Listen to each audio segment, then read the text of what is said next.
Do you remember what your first size investment was in real estate? 25,000. It 25,000? was small. Do you remember what yours was? 0. Oh, because you started active. Is it? No, I solved a problem, and that's one way, right? Talk about that. Yeah. That's brilliant. Okay. Yeah, the secret to real estate is just being able to solve people's problems, and that's how you can get a deal. In this case, Rich and I we had just gotten married. It was 1997. We were broke. We were both starting businesses. We had no money. We had 2 children, and my dad and we were renting what we call the spider house, because I don't know if you've ever had a spider house, but it's hard to get rid of those. It's real hard. They were everywhere. We'd put out the ball. Anyway, it was an old gross rental property, and my dad called in a panic and said, "I've got a problem. I invested in this syndication." This was like I said, 97. It's like, "I invested in this apartment building in San Rafael, California years ago. I've been depreciating it all these years, taking these tax benefits, and they sold it." This is kind of before email and internet and text and all that. And he's like, "I got a letter in the mail." So how long does that take? He's like, "I was on vacation. By the time I got the letter telling me they sold the building, I have 2 weeks to find a replacement property, or I'm paying all of these back taxes."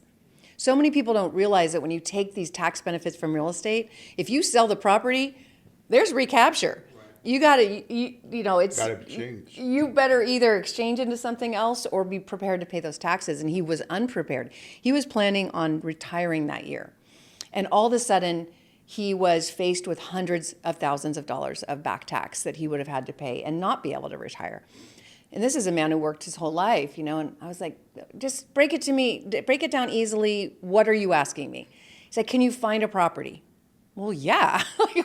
Sure. What kind? And he's like, "Something I don't have to worry about. I want to retire, but I don't want to be a landlord." I'm like, "Well, Dad, I'm renting. How about I find a house and I rent it, and we take care of everything, so you never have to worry about it, and then someday I inherit it." And because Rich and I had no idea how we'd buy a house in the San Francisco Bay Area. Like, that was not in our even consciousness.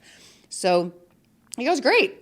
So we ended up finding a huge house that met the exchange. It had to be like $550,000, which right now sounds like nothing for San Francisco, but for the East Bay where I was, it was a lot.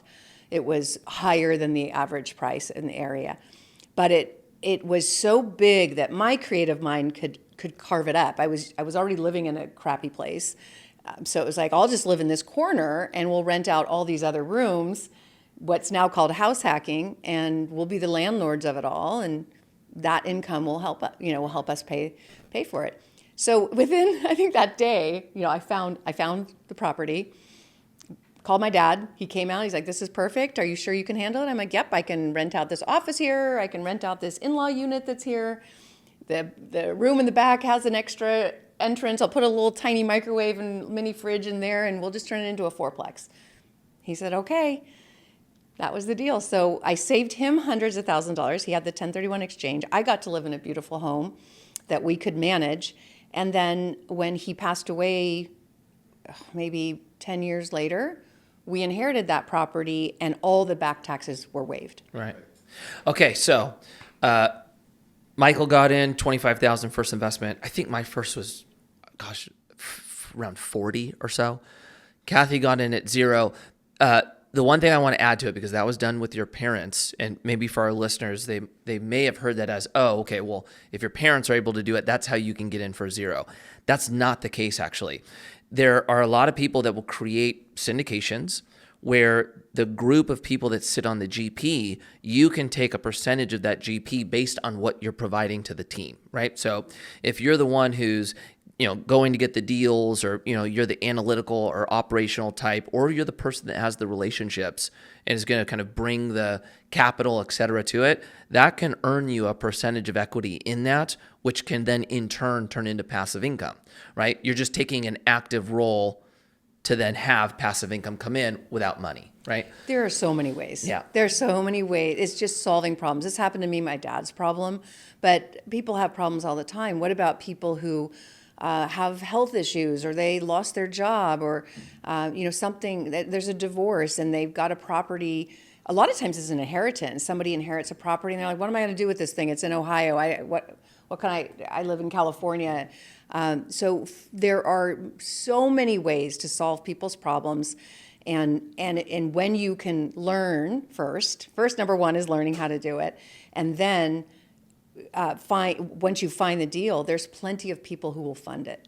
That's what people don't understand. You don't have to go to a traditional bank that's pretty strict on their underwriting. There are private lenders that will charge more, but if you've got the deal, they'll fund it. Yeah. We do it. We do private lending. Yeah. Yeah. I had somebody a long time ago ask me, he's like, oh, you're in finance. Like, what's the definition of money? Right. And I was like, oh, money's a tool and it's used to barter, like more of like I gave him the obvious answer. Right. And how he responded to it was actually maybe my favorite definition I've ever heard somebody explain money as, is it kind of touched on the point you made. He was like, no, money is only a representation of your contribution to society, right? And if you look at money as the bigger contribution you can make, or maybe aligned with what you said, the problem that you can solve. So if you can solve a bigger problem, or you can solve a lot of little problems at scale, you then have the opportunity to make more money. And I think when he said that, that was probably the best business and kind of financial advice that I heard in a very simple term, that I went, oh, you know what? That is the secret to making money. It's just solve problems. And if you can do bigger problems or more people, you have the opportunity to make more money. It was pretty cool.